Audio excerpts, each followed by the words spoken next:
स्वागत है जी। बात करेंगे रोहित शर्मा की प्रेस कॉन्फ्रेंस की। रोहित शर्मा की प्रेस कॉन्फ्रेंस होती है और जैसा कि रोहित शर्मा की प्रेस कॉन्फ्रेंस की सबसे की पॉइंट्स जो निकल के आती है, सबसे बड़ी बात उन्होंने की, जिस पर उन्होंने कहा कि जिसको हंगर होगी, जिसके अंदर भूख होगी टेस्ट क्रिकेट खेलने की, वो खेलेगा और जिसको नहीं होगी हम उसको मौका भी नहीं देंगे और उसको हम खिलाएंगे भी नहीं। जिस तरीके से उनका टारगेट सीधा सीधा ईशान किशन के ऊपर था।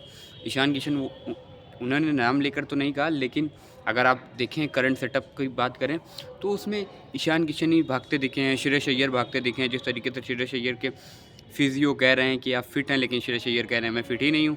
तो इस तरीके से जैसा कि ईशान किशन को जिस तरीके से बीसीसीआई कह रही है आप जाके रणजी खेलिए, लेकिन वो रणजी खेलने के लिए तैयार नहीं है। वो एसबीआई वाला मैच गुजरात में जो हो रहा है वो खेल रहे हैं, लेकिन वो रणजी नहीं खेल रहे हैं। वो सेंट्रल कॉन्ट्रैक्ट, बीसीसीआई ने धमकी भी दी कि आपका सेंट्रल कॉन्ट्रैक्ट छीन लिया जाएगा, तब भी वो मानने को तैयार नहीं थे। और कहीं ना कहीं जैसा कि लग रहा है कि टीम इंडिया में 2 गुट बन चुका है। पहले रोहित और विराट का हुआ करता था, जैसा कि लोगों को लगता था, और जैसा अब लग रहा है कि कप्तानी के लिए हार्दिक पांड्या का एक गुट बन रहा है, जिसमें ईशान किशन को देखिए आप, ईशान किशन साथ में दिखते रहते हैं ज़्यादातर। जिस तरीके से प्लेयर हार्दिक पांड्या से जाके मिल रहे हैं, तो कहीं ना कहीं थोड़ा सा गुट चेंज हो रहा है और लग रहा है कि नेक्स्ट कैप्टन की तरफ लोग भाग रहे हैं। तो इसी पर कहा कि टेस्ट क्रिकेट खेलने के लिए भूख होना चाहिए एक अंदर से, और वो भूख नहीं है। जो जिसमें भूख नहीं रहती वो हमको पता चल जाता है कि किसके अंदर टेस्ट क्रिकेट खेलने की भूख है, किसके अंदर नहीं है। तो उस पर उन्होंने कहा। बाकी उन्होंने कहा कि हम उन प्लेयरों को मौका देंगे जो जिनके अंदर भूख है, जिनके अंदर टेस्ट क्रिकेट खेलने के लिए भूख है। तो इसी पर रोहित शर्मा का ये बहुत बड़ा बयान होता है। एक तरीके से आप उसको अगर मतलब निकालें तो यही निकलता है रोहित शर्मा की प्रेस कॉन्फ्रेंस की। और भी बहुत से सवालात पूछे जाते हैं उनको। जसप्रीत बुमराह को लेकर उनसे सवाल पूछे जाते हैं कि जसप्रीत बुमराह को क्या एक टेस्ट, ये जिस तरीके से सीरीज जीत हो चुकी है, तो क्या अगले टेस्ट में उनका जो रेस्ट है वो एक्सटेंड किया जाएगा। तो उन्होंने कहा कि अभी इस पर कोई बात पक्की हुई नहीं है, अभी टीम मैनेजमेंट बात करेगी और इस पर चर्चा होगी कि जसप्रीत बुमराह आएंगे 5 टेस्ट में या नहीं।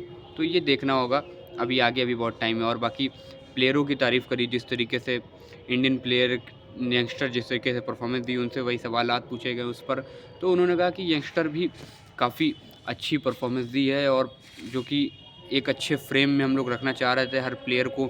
जिस तरीके से, क्योंकि 4-5 डेब्यूटेंट हैं जैसा कि आप जान रहे थे, तो उनको एक फ्रेम में उनको वो एक रखने के लिए कि मतलब कोई अनकंफर्टेबल फील ना हो, कोई ज़्यादा दबाव ना लेके आएँ। तो उस तरीके को हम उन लोग उनको एक अच्छे माइंडसेट, एक अच्छे फ्रेम में रखना चाहते थे, और वही करा गया है।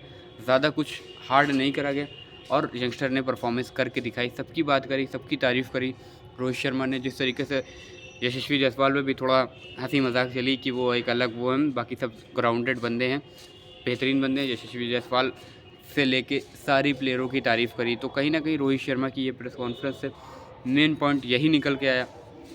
पिचेस पर भी कुछ बातचीत उनसे हुई, तो पिचेस पे कहा कि यहाँ पर आपको एक शतक भी देखने को मिला, एक 50 भी दो तीन 50 देखने को मिली। आपको वहाँ पे आपकी टेक्निक पर सवाल होते हैं कि आप वहाँ पर कितने रन आप बनाते हैं, आप कितनी बॉलें वहाँ पर फेस करते हैं, वो सबसे इंपॉर्टेंट। अगर आप बॉल फेस करेंगे तो आप वहाँ पर रन बनाएंगे, वो ईजी हो जाएगा। अब वहाँ पे बॉल फेस करिए, आपके लिए रन बनाना ईजी होगा। और जिस तरीके से आप 100-150 बॉल द मोमेंट आप खेलते हैं, तो आपको रन बनाना ईजी हो जाता है। और वो था, पिचेस बहुत टफ नहीं थी, आपकी टेम्परामेंट और टेक्निक में आपके बेस्ट होना चाहिए। ये रोहित शर्मा की प्रेस कॉन्फ्रेंस की बातें थी कुछ।